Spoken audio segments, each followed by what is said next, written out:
The cable stopped at 4:51 in the afternoon, and for the first 11 seconds, I thought it was me.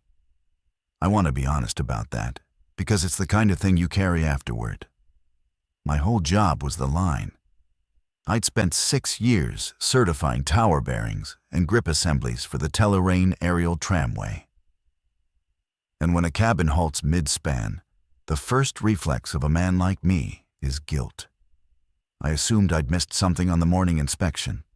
A worn shoe, a heat-flagged motor, some small lie I'd signed off on at the bottom of a clipboard. So I didn't panic. That's the part I hate.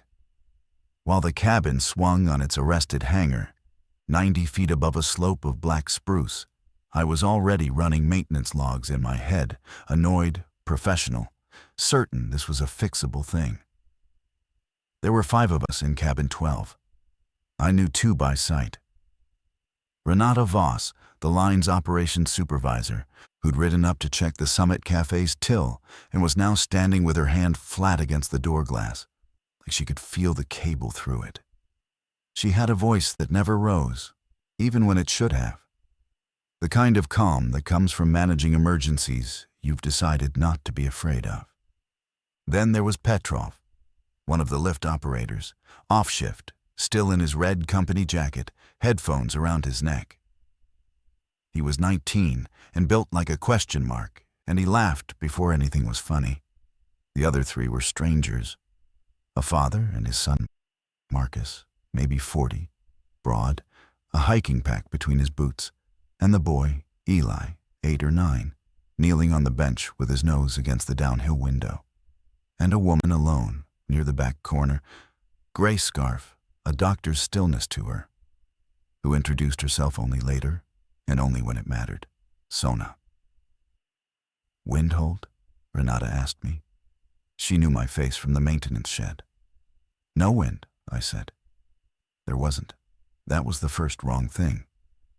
We hold the line for gusts above 40, and the afternoon was glass still, the kind of mountain calm where you can hear a raven a mile off. A windhold I could explain. This silence I couldn't. "Power dip then," she said. "Backup will spin us in. Couple minutes."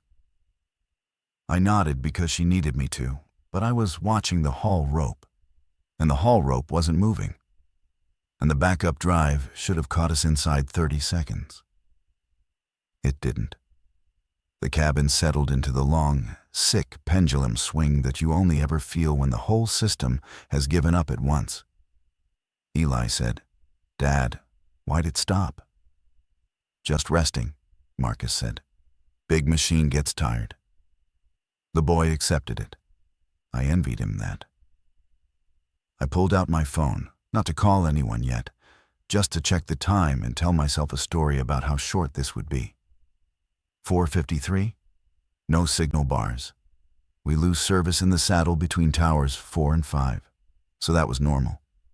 And I clung to normal like a handhold. Petrov had his out too, thumbing it, frowning.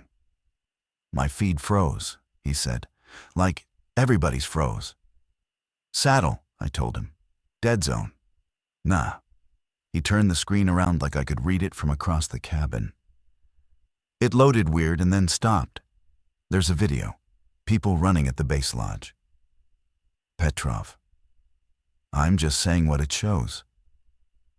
I told him to put it away. I was the closest thing to authority that cabin had, after Renata, and I used it to keep things small. Keep it a maintenance problem. Keep it a power dip. Keep it the kind of afternoon you complain about over a beer. The cabin swung. The spruce moved underneath us, gentle, green-black, indifferent. And somewhere down in the valley, faint and wrong, a sound rolled up the slope that wasn't wind and wasn't a raven. And Eli pulled his face back from the glass for the first time. I keep coming back to the binoculars, because everything in my life divides into before I looked through them and after. They were Marcus's clipped to the side of his pack, good ones, the kind a serious hiker carries. The valley station, the base lodge where I'd clocked in 9 hours earlier, sat about 2/3 of a mile downslope and 1,000 vertical feet below. Just a toy-sized cluster of buildings from where we hung. With the naked eye, you could see the parking lot, the loading plaza, little smears of color that were people. Everything looked the way it always looked. Crowded afternoon. End of the skiless shoulder season, tourists riding up for the view. It was the running that didn't fit. People at the base don't run. There's nowhere to run to. "Can I borrow those?" I asked Marcus and pointed. He hesitated, a stranger asking for his gear, then unclipped them and handed them across the cabin. Renata leaned in beside me. I braced my elbows on the window rail and brought the lodge up close. And the toy world resolved into something my brain refused for a full second to file correctly. The loading plaza was a crush. Not a line, not a crowd, a crush. Bodies pressing against bodies, and at the edges of it, single figures moving against the grain. Moving wrong. There's a way a person walks when something is broken in them that you recognize before you can name it. A hitch and lurch that isn't drunk and isn't hurt the way hurt looks.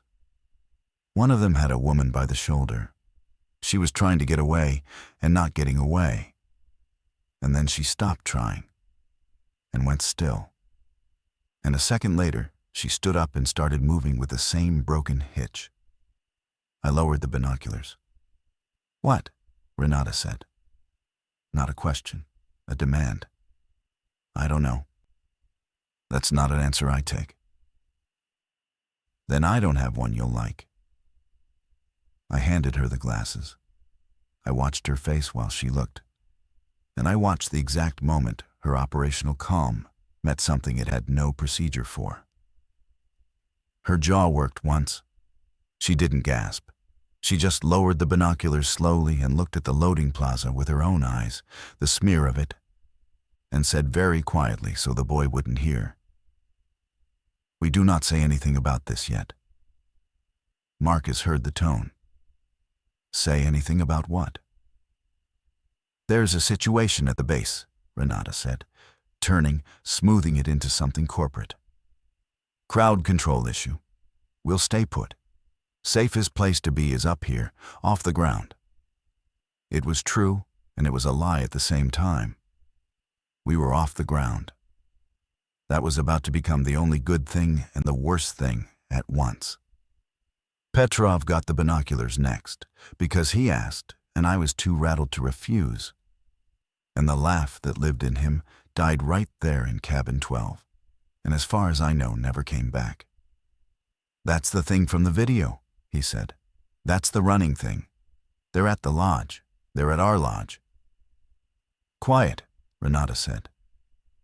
Eli had stopped looking out the window.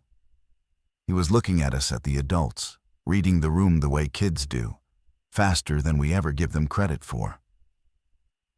"Dad," he said, "are the broken people coming up here?" Marcus pulled him in against his side. "They can't," he said. "We're up in the sky, buddy. Nothing comes up in the sky." And I almost believed it. We were a steel box on a cable, 1,000 feet of air beneath us. For about an hour, that was the safest place in the entire valley. The cruelty of it was that the same thing keeping the dead away was a cable that wasn't moving, attached to a station that was filling up with them, powered by a grid that had just gone quiet for a reason none of us wanted to name. The cabin swung. The sun started its long lean toward the western ridge, and the temperature, which I hadn't thought about once, began, very slightly, to drop. The woman in the gray scarf spoke for the first time about 20 minutes after the line stopped, and what she said reorganized the cabin. "Whatever that is," she said, nodding toward the valley. "It transmits by contact, bite or fluid, not air. If it were airborne, it wouldn't cluster. It would just spread evenly and everyone would already be down. The clustering means it needs touch." She paused. I'm a physician. I drove up for the overlook. My name is Sona. It was the most useful thing anyone had said. Renata's calm was about control. Sona's was about information. And information is a different kind of anchor.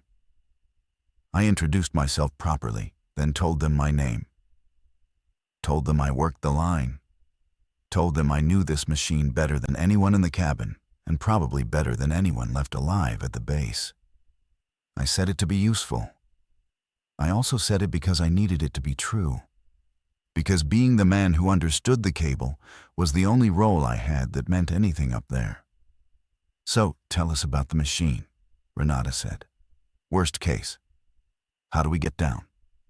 I did the math out loud, because there was no point hiding it. The tram runs on a haul rope, electrically driven from the base.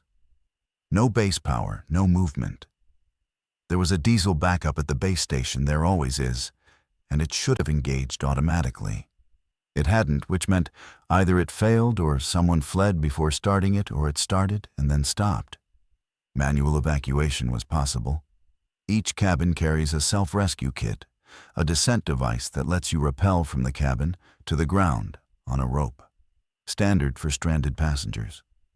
So we rope down, Marcus said. We climb down to the trees and we walk out. We rope down 1,000 feet of air onto a slope full of the broken people, I said. Below us is the saddle. Below the saddle is the loading plaza. That's where they are. You'd be lowering Eli into the middle of it. The cabin was quiet. There's a second option, I said. And it's worse in a different way.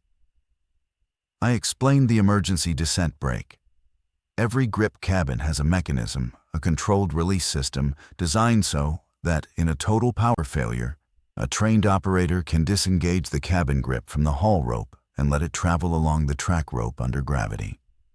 Braked, coasting downhill to the nearest station. It's a last resort. It's never been used on the Telerain line in my time. It would take us down, but down means toward the base, toward the plaza, toward exactly the thing we were trying to stay above. Up keeps us safe and kills us slow, Sona said. Cold, no water, no food, all night, maybe longer. Down kills us fast or saves us fast. That's the shape of it, I said. Renata looked at the kid, who'd fallen asleep against his father's chest, exhausted by fear the way children get. Then we don't decide now, she said. We wait for a reason to choose.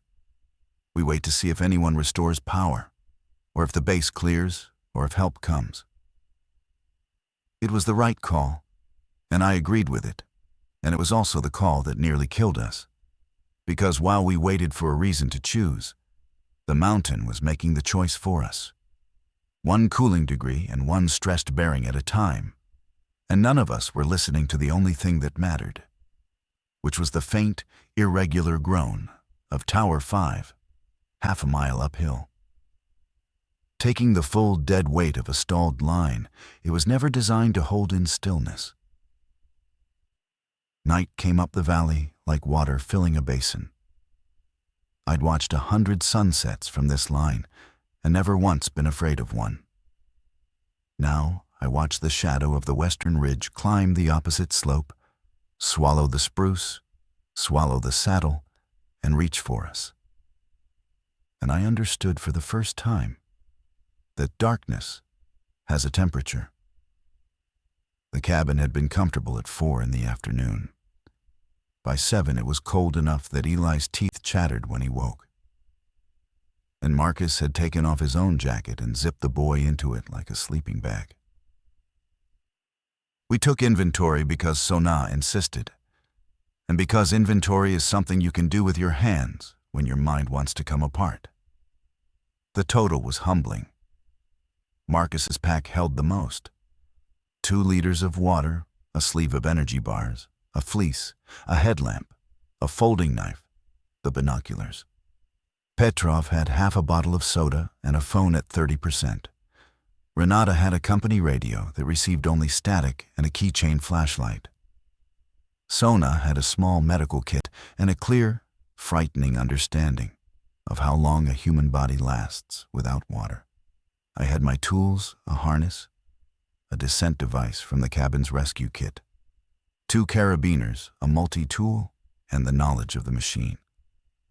5 people, 2 liters of water, a night that would drop below freezing. We ration, Sona said. Sips, not drinks. The boy gets more than his share. Adults can take dehydration longer than we think, and we'll be off this thing before it matters. She said it like a fact, and I think she half believed it. The phone became its own crisis. Petrov had been doom-scrolling the frozen feed, draining the battery, and Renata took it from him without asking and powered it down. "We keep one phone alive," she said. "For one call when we get a bar. That's it." Petrov didn't fight her. He'd gone somewhere quiet inside himself. The boy who laughed before things were funny was just a tall kid in a red jacket now. Knees pulled up, staring at the floor of the cabin. It was Marcus who fractured first, and I didn't see it coming, because he'd been the calm father, the buddy, the nothing comes up in the sky man. Around 8, he leaned over to me and said, "Lo, if we rope down right now, in the dark, they can't see well in the dark, right? Things like that. We go down quiet, away from the plaza, uphill, into the trees." His hand was on his son's hair. "I'm not asking the group. I'm asking the guy who knows the rope. Can it be done?" "You'd have 1 descent device and 5 people," I said.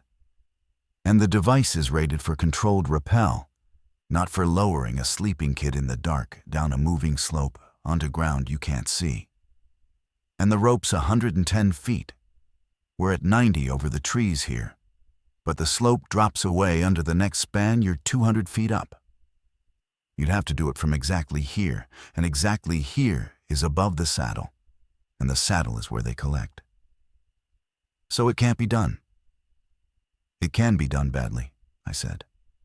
"Once, by one person, not by a family." He looked at his son for a long time. Then he nodded, and the calm came back over his face like a mask he was choosing to wear for Eli's sake. And I respected him more in that moment than I'd respected anyone in a long time. Because I understood that he'd just measured his own life against his boy's and decided to stay in the cold box and wait. When every animal instinct in him was screaming to grab his child and run. That was the arithmetic of Cabin 12. Every option subtracted from someone, and the line above us groaned in the dark. And I told myself it was just metal contracting in the cold, because the alternative was a thought I couldn't hold and stay sane. At 9 o'clock we got 1 bar, and we spent it. It happened the way mountain signal always does a flicker, a single notch of reception that you have to catch in the half-second it lasts. Renata had been holding the live phone against the uphill window like a divining rod, and it buzzed just once, the sound of a held-back tide of notifications, all arriving at the edge of nothing. "Now," she said. "1 call. Who?" Nobody had an answer that was simple. Marcus had a wife, Eli's mother, at home in the valley town. Sona had no one she'd name. Petrov had a mother 2 towns over. Renata had the company emergency line, which might still have a human on it, which might bring a helicopter, which was the rational choice and the cold one. "Call the company," Sona said. "Rescue over reassurance." "Call my mom," Petrov said, and his voice cracked on the second word. It was Marcus who decided, and he didn't decide for himself. "Eli," he said softly, waking the boy. "You want to say hi to Mom? Real quick, okay?" He dialed. It rang twice, the most beautiful and terrible sound I have ever heard. 2 clean electronic rings reaching down into a collapsing world. And a woman answered, and her voice came thin and shredded through the speaker because Marcus held it out so the boy could hear. Marcus, where? And then a smear of distortion, and then clear as anything. The doors won't. And then the bar dropped, and the call died, and the phone said, "No service," in white letters in the dark. Marcus didn't move. Eli said, "Mom?" Into the dead phone. "Mom, it's me." He said it 3 or 4 times, patient, certain she'd answer if he was polite enough. And his father couldn't make himself take the phone away. And Sona finally did it, gently, turning it off to save what charge was left. And the boy looked at the blank screen, and then at his father, and understood something he was too young to have words for. "The doors won't what?" Marcus said to no one. She said the doors won't. The doors won't what? Nobody answered him. There was no good way to finish that sentence. I went to the front of the cabin where the others couldn't see my face and pretended to check the door mechanism. What I was actually doing was breathing. Slow, the way you do to keep something down. I'd been treating this as a problem with my machine. A clean problem with a clean solution. The phone call took that away. There was no clean problem. There was a whole valley's worth of last sentences getting cut off mid-word. And we were 5 people in a steel box who'd just heard one of them. Renata came up beside me.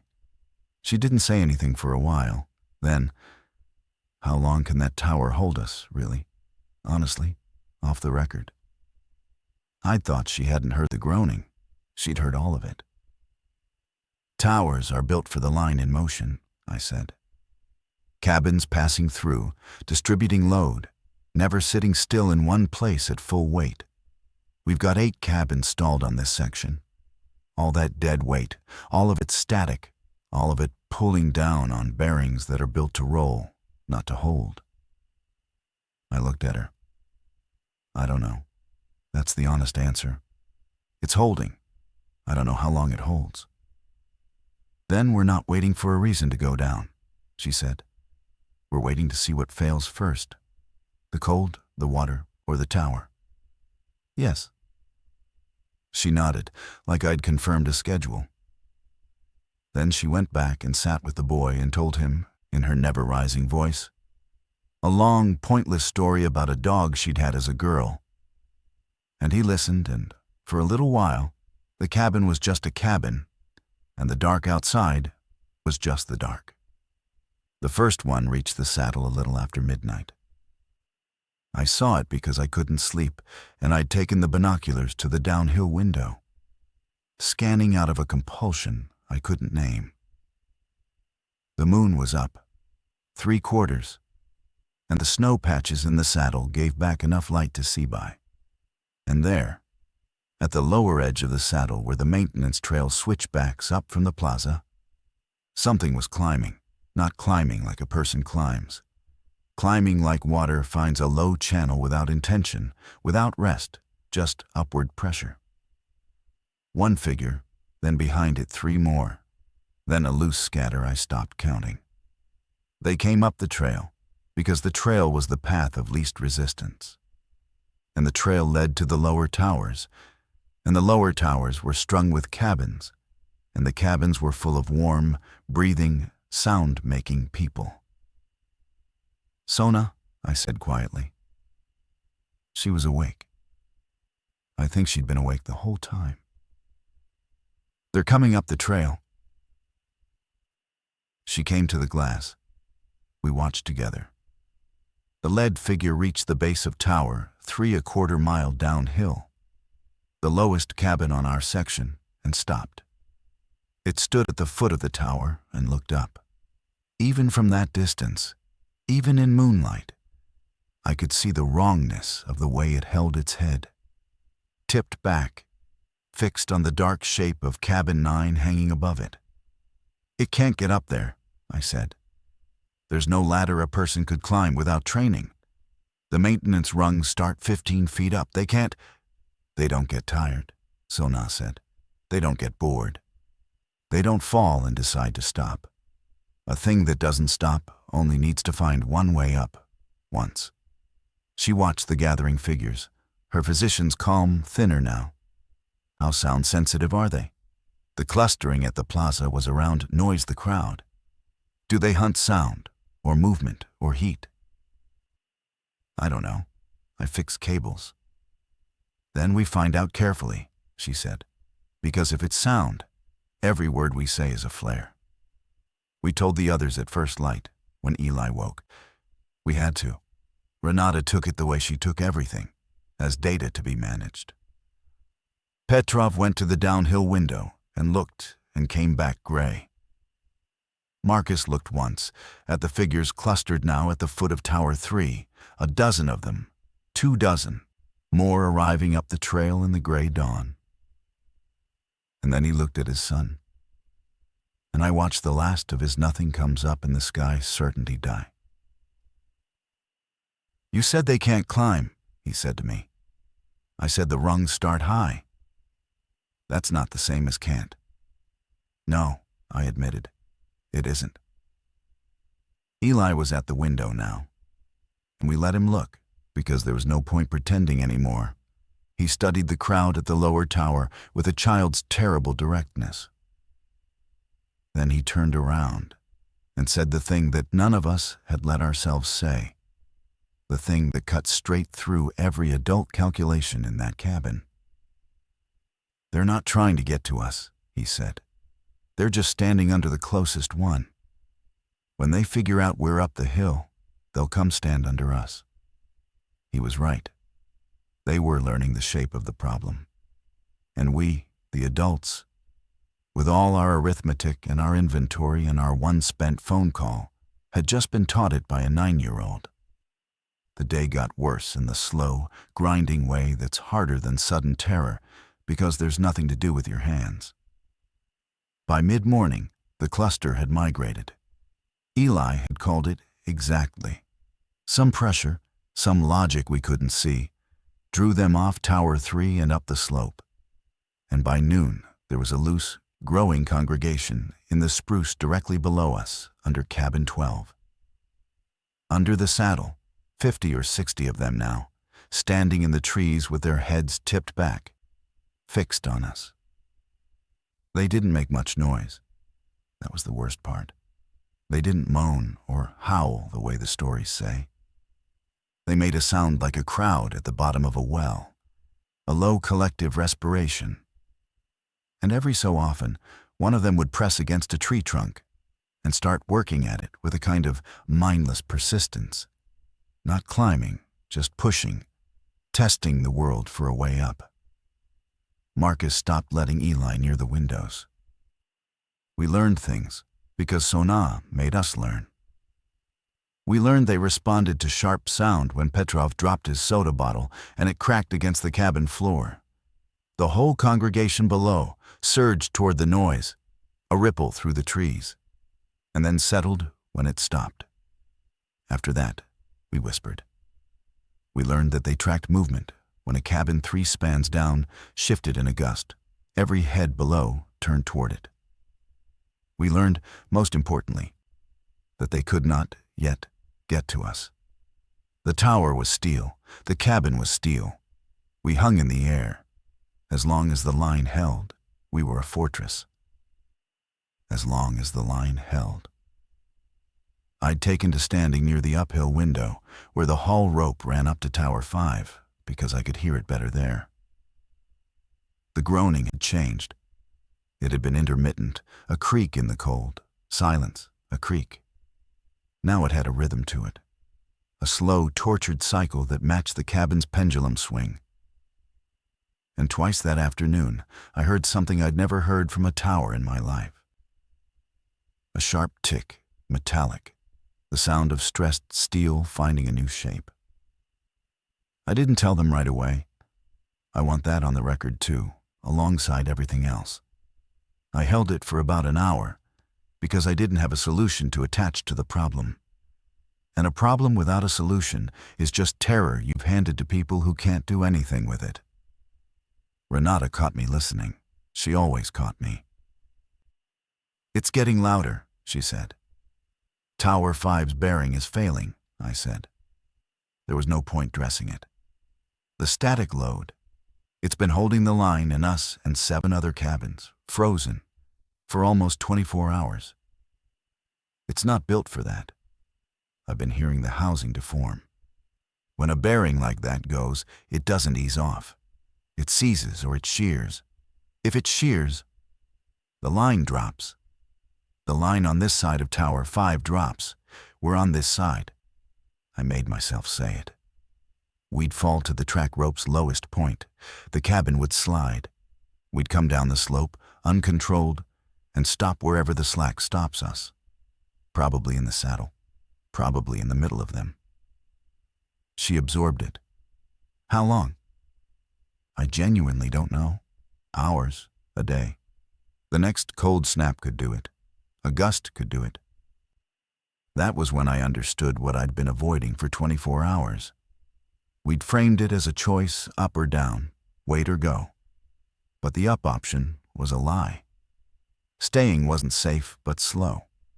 Staying was sitting in a structure that was actively, audibly failing, hoping it would fail later rather than sooner. Surrendering the timing of our descent to a broken bearing instead of to a decision. The only real choice was whether we went down on our terms, with the brake, controlled, or on the tower's terms, in a fall. I told the cabin, all of it. Eli too, because Marcus, to his enormous credit, had decided his son would not be surprised by anything that happened to him. So we use your brake, Marcus said. The descent brake. We go down controlled, toward them but slow, in something solid, steel doors. They can't get in. Toward them, I agreed. Into them. There are 60 under us and more on the trail. We'd coast down through the saddle to the base station. The whole way they'd be on the cabin. And the cabin doors... I stopped. The cabin doors what? Marcus said. And I heard the echo of his wife's last words in it. The doors won't. And I think he heard it too. The cabin doors don't lock from inside, I said. They're designed to be opened easily for evacuation. They slide. From outside, with enough hands, they'd slide. We argued for an hour, in whispers, with a sleeping child between us, about whether to ride a failing line down into a crowd, or wait for the line to drop us into the same crowd, with less control. Petrov wanted to go now. He'd shifted from frozen to frantic, and I understood it. The waiting was eating him alive. The standing congregation below, the well-bottomed breathing, the ticking tower. At least if we go, we're doing something, he said. At least it's us choosing. I can't sit here and listen to that thing die over our heads. Sona wanted to wait, but for a reason I hadn't considered.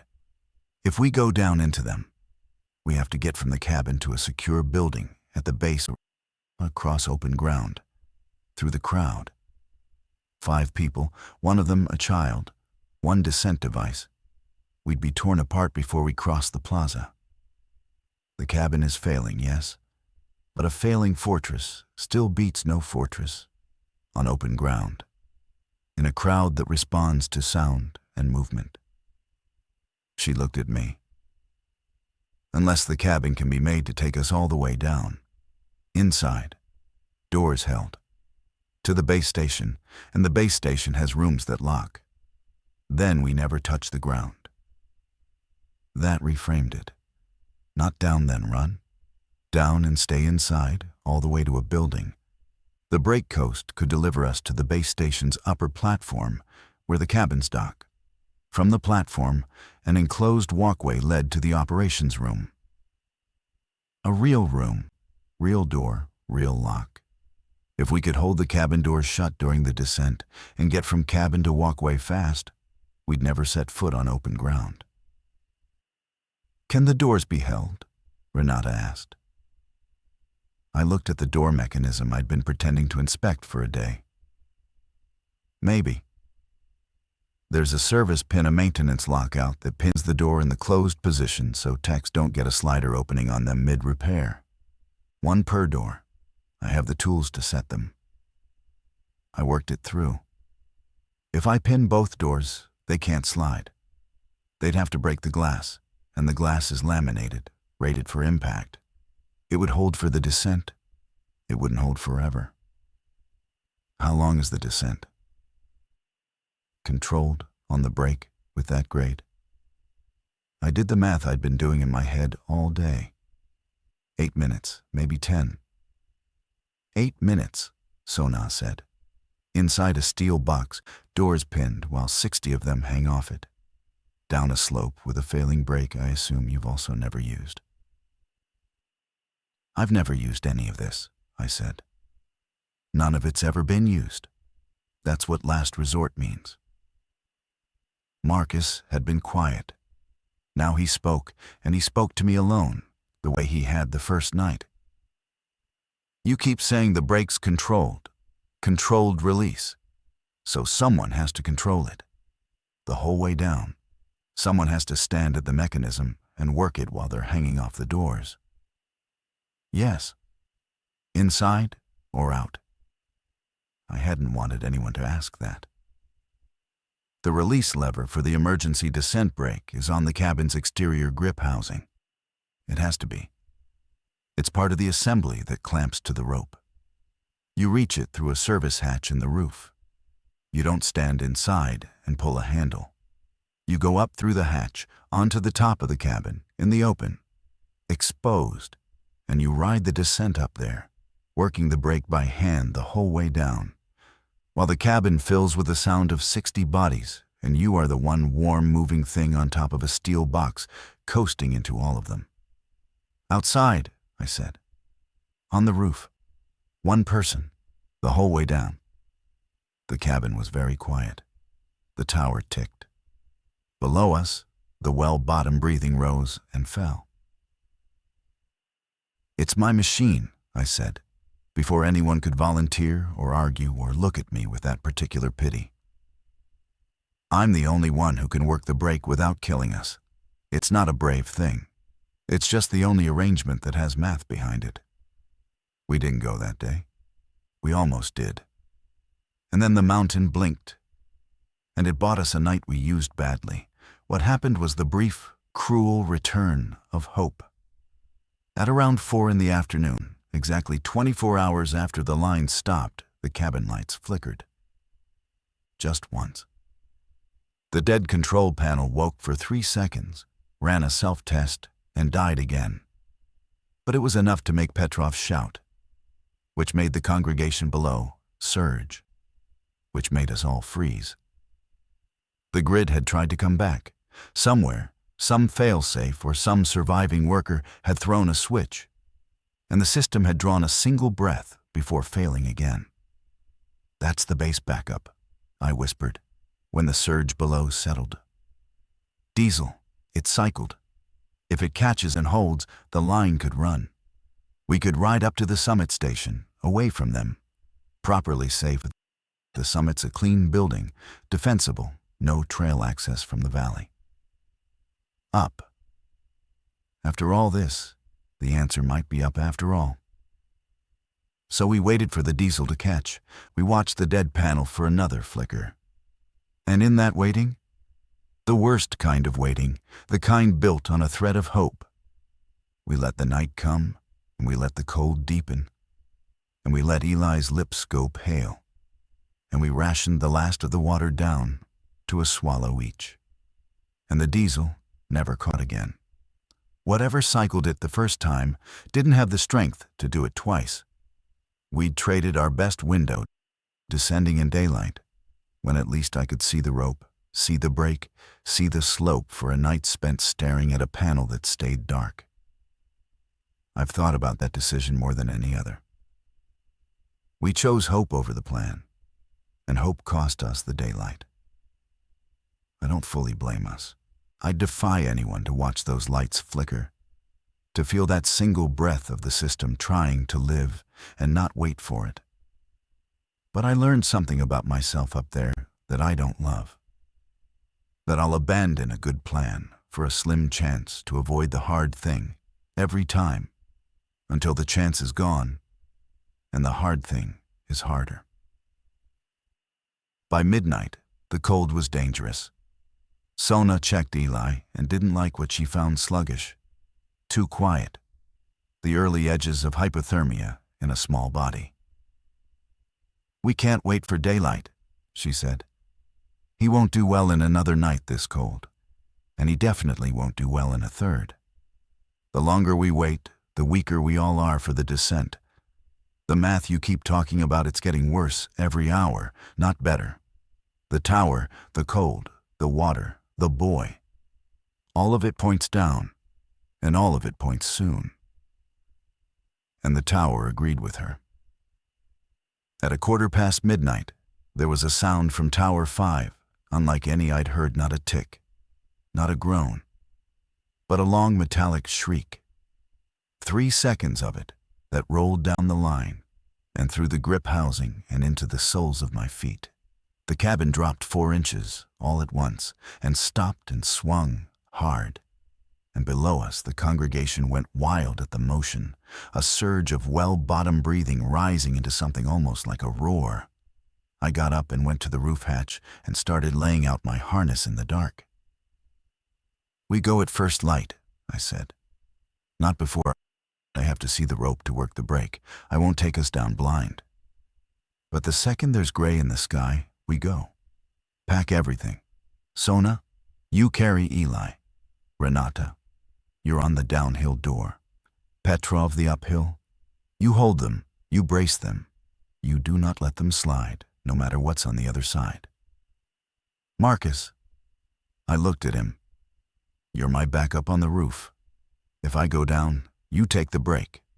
I'll show you the lever now, in the dark, by feel, because in the morning there won't be time."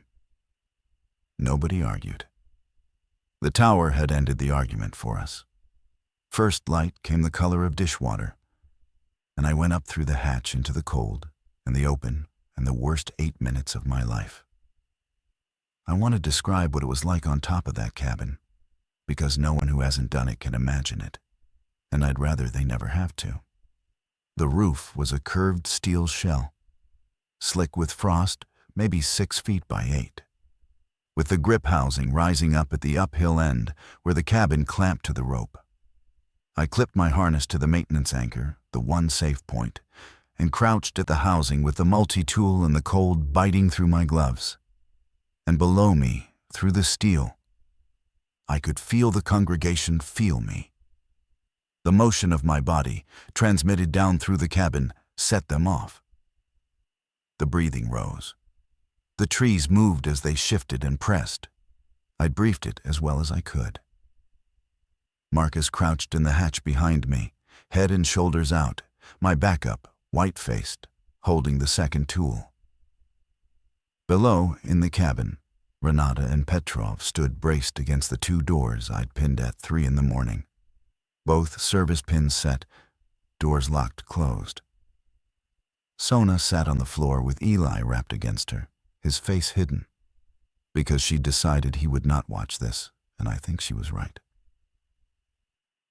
The descent brake works like this, and I explained it to Marcus in pieces as I worked, because narrating it kept my hands steady. The cabin's grip clamps the haul rope. To descend, I'd release the grip from the dead haul rope and transfer the cabin's weight onto the track rope, the fixed cable the wheels ride on. And then we'd roll, by gravity, downhill. And my only job, my entire job, was to work the descent brake lever that pressed a friction shoe against the track rope, bleeding our speed, keeping us from running away down the mountain into a wreck. Too much brake, we stall on the grade and hang there, exposed, forever. Too little, we accelerate, and an aerial cabin that accelerates on a track rope jumps and whips and tears its wheels off, and we fall. The whole thing lived in the pressure of my right hand on a lever I had never touched before, on a system no one had used in the line's history, with 60 dead below, and my crew behind a door that did not lock the way doors should. "Ready?" I said. not because anyone was ready, but because the word had to be said. I released the grip. For 1 second, nothing happened, and the congregation surged at the new sound. And then the cabin's weight settled onto the wheels, and we began to move slow, a few inches, a foot. And then the grade took us, and we started down. The first 30 feet were almost peaceful. We rolled into the saddle, gaining speed, and I worked the lever and found a pressure that held us at a walking pace. And for a moment I thought, with the specific arrogance of a man good at his job, I can do this. I have the math. Then we reached them. They came up the sides of the cabin like water climbing a hull.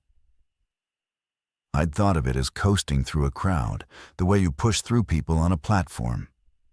It wasn't that. The slope brought the cabin's underside close to the standing congregation. And as we rolled into the thick of them, they didn't scatter. They reached up and caught and held and were dragged, and more caught behind them. And within seconds, the cabin was furred with bodies hanging off every edge, off the wheel's undercarriage, off the door rails, off the corners of the roof 8 feet below where I crouched. The weight of them slewed the cabin, made it yaw on the track rope, and the whole thing began to fight me through the lever. Below, in the cabin, I heard the first impact against the laminated glass, then a dozen. Then a sound like hail that didn't stop, the congregation's hands and faces and weight against the windows. And Renata's voice, flat and carrying, not screaming, just stating, "Doors holding, pins holding, keep going." A hand came over the edge of the roof. It came up over the downhill eave, gray, the fingers spread, and got a grip on the maintenance channel. And an arm followed, and a face, 8 feet from me, hauling itself up onto the roof with that tireless, mindless persistence. Sona had warned us about a thing that doesn't get tired, only needs to find one way up, once. Marcus shouted. I couldn't leave the lever.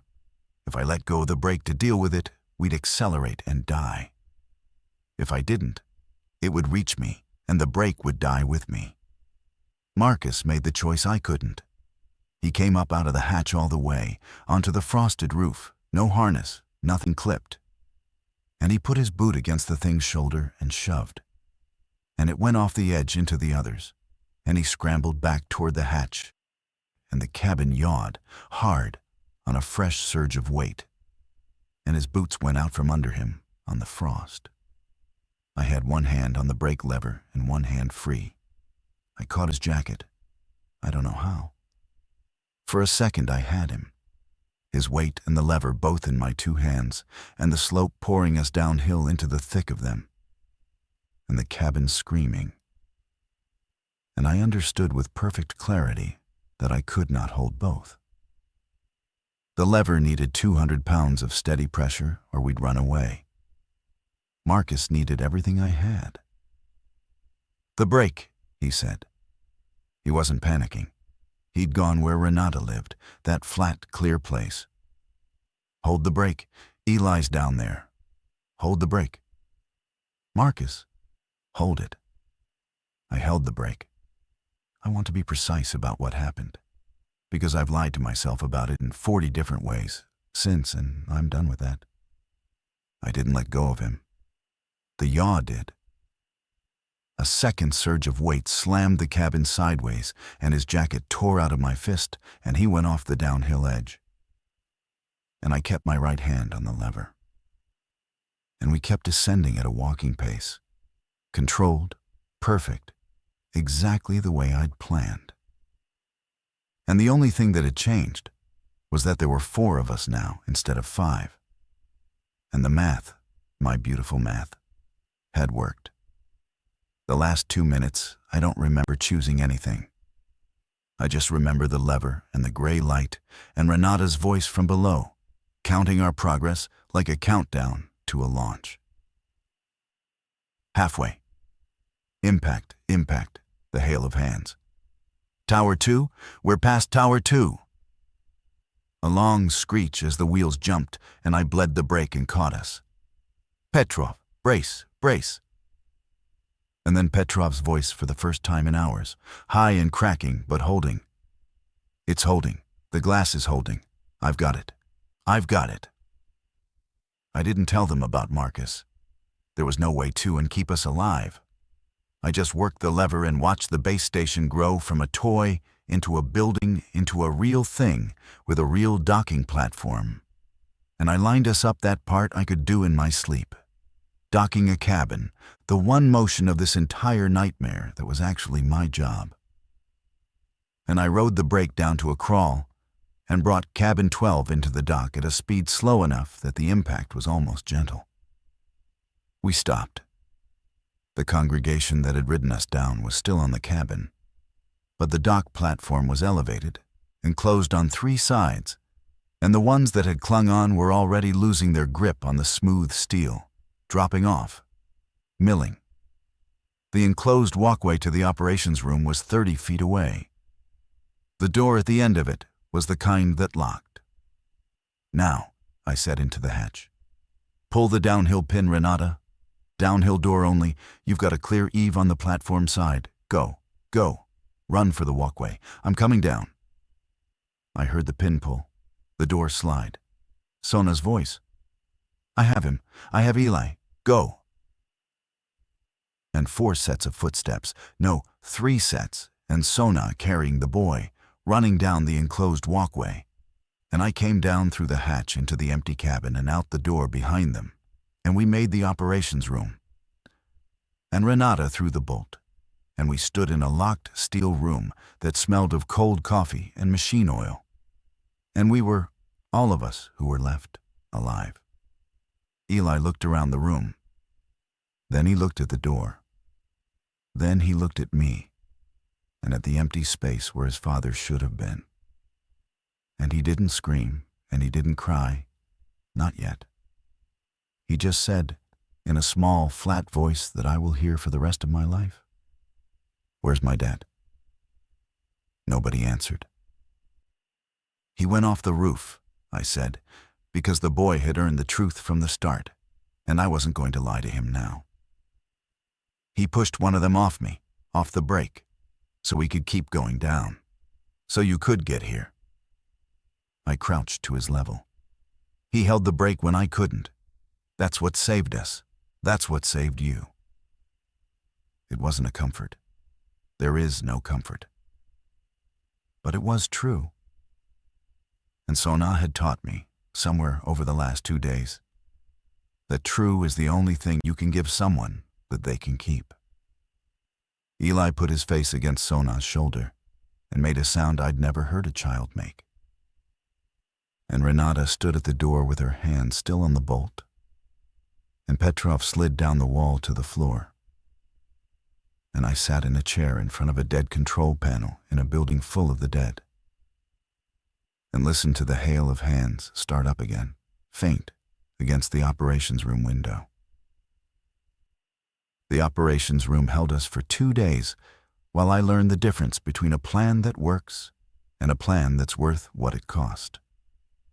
We had water there, a cooler, half full, and the cold coffee, and a vending machine Petrov broke into with a fire extinguisher, all of which felt like obscene wealth after the cabin. We had the diesel generator, the one that had cycled and died, and I got it running on the 3rd try, not enough to move the line, but enough for light and a space heater. And Eli stopped shivering and started, slowly, to come back into his body. Though the part of him that had ridden up the mountain laughing was as gone as Petrov's laugh, as gone as Marcus. We could see the valley from the operations room. It was not good. The base lodge stood open and dark. The town below was the town below, and through Marcus's binoculars, I'd carried them down. I don't know why. I think because they were his. I could see the congregation everywhere. In the streets, in the parking lot, the standing, scattered figures with their tipped-back heads. There was no help coming. We'd spent our one phone call. Whatever the door's won't had been, it had happened to the whole valley. Renata, who managed emergencies by deciding not to fear them, gathered us on the second day and laid out the next problem the way I'd laid out the cable. We couldn't stay. The diesel had maybe a week of fuel. The water would run out. The operations room was a fortress, the way the cabin had been a fortress safe, until precisely the moment it wasn't. And we'd already learned that lesson at a price. "There's a service road," she said. She'd worked this line for 9 years. She knew its bones better than I knew its bearings. Maintenance road off the back of the base station. It doesn't go through town. It contours around the ridge, north, comes out near the reservoir. And there's a county works depot up there. Fuel, vehicles, a fenced yard. Built like a bunker because of the dam infrastructure. She paused. It's 11 miles, on foot, with a child and 4 adults and whatever we can carry. Through them? Petrov asked. Around them. The road's above the tree line most of the way. Open ground, but open ground we can see across. They cluster in low places, in town, where the people were. Up high on the road, we'd be moving through the empty parts. She looked at each of us. It's not safe, nothing safe. It's just better arithmetic than staying. I noticed she'd started talking like me. I noticed I'd started thinking like her. The cabin had done that, sanded down whatever made us strangers until we were just the particular shape of people who'd survived the same 8 minutes. We voted, which we'd never done in the cabin, because in the cabin I'd had the only math that mattered, and now nobody did. 4 hands, counting Eli's. Because Sona insisted he get a vote, said the road. We packed at dawn. I left the line behind my machine, my bearings, my whole expert identity hanging frozen and furred with the dead on a failing tower. And I felt almost nothing about it, which told me how much the mountain had taken. We walked out at first light, the same gray dishwater light I'd come up through the hatch in. And the road was exactly as bad and exactly as survivable as Renata had said. I won't pretend it was a battle. It wasn't. It was 11 miles of cold, careful, exhausting walking, with long stretches of nothing and 3 or 4 moments of pure terror when the road dipped into a saddle and we found them, scattered, and had to go quiet and slow and small, moving like the boy had taught us to think, not running, never running. Because running was sound, and movement, and sound, and movement were flares. Sona carried Eli when he flagged. Petrov carried the packs. Renata walked point because she knew the road. I walked the rear, with Marcus's binoculars, watching behind us, which was a job that meant something, and which I think they gave me on purpose because I needed a job. The thing I remember most isn't the danger. It's a stretch around mile 7, where the road ran along the top of the ridge with the whole ruined valley spread out below us, the town, the lodge, the long bright thread of the tramway with its frozen cabins, and the depot just visible far ahead, a gray box behind a fence, real and reachable. Eli was walking on his own there, holding Sona's hand, and he stopped and looked back at the tramway, tiny in the distance, and I came up beside him, and we looked at it together. "That's where Dad is," he said. "Yeah," I said. He didn't cry. He'd done his crying in the operations room, and he'd do more of it for years, the way you do. He just looked at the line for a while, the cabin 12 hanging in the gap between the towers, too far to see the dead on it, just a small bright box against the mountain. He held the brake, Eli said. Not a question. Repeating it the way you set a stone in a wall, putting it somewhere it would stay. He held the brake, I said. Then he turned around and kept walking toward the depot, and I followed him. And behind us, the tramway hung in the still air, exactly as it would hang for years. A machine I'd known better than anyone, full of the dead, holding one man I'd had in my 2 hands and couldn't keep. We reached the depot fence a little after noon. Renata got the gate. The yard was empty and the buildings were locked, and there was fuel in the tanks, and a county truck with the keys in a lockbox she knew the code to. And for the first time, since 4:51 on the first afternoon, we stood inside a fence that the dead were not pressing against, and breathed, and were, for the moment, simply alive. We've been at the depot 11 weeks now. There are 9 of us. We found 4 more on the Reservoir Road. The way you find people now, carefully, at a distance, until distance becomes trust. Renata runs it. Sona keeps us alive. Petrov, who lost his laugh on the line, found a different one here, quieter, that he gives to Eli when the boy needs it. I keep the machines running because that turns out to be the only thing I know how to do, and it turns out to be enough. People ask, when they hear we came down off the tram, how I did it, how I worked a brake no one had ever used and brought a cabin down, through a crowd of them, and lived. They want it to be a story about skill, about being the man who knew the machine. But I held that brake perfectly, every second, exactly right. And a yaw I didn't cause and couldn't predict tore Marcus out of my hand anyway. My math worked. My hands were steady. And the only reason I'm alive instead of him is that the cabin slewed left instead of right, in a half-second I had no control over. Competence didn't choose who walked away. A snapped bearing and a sideways lurch did. So I don't tell them it's a story about skill. I tell them Marcus held the brake. I keep his binoculars on a hook by the door.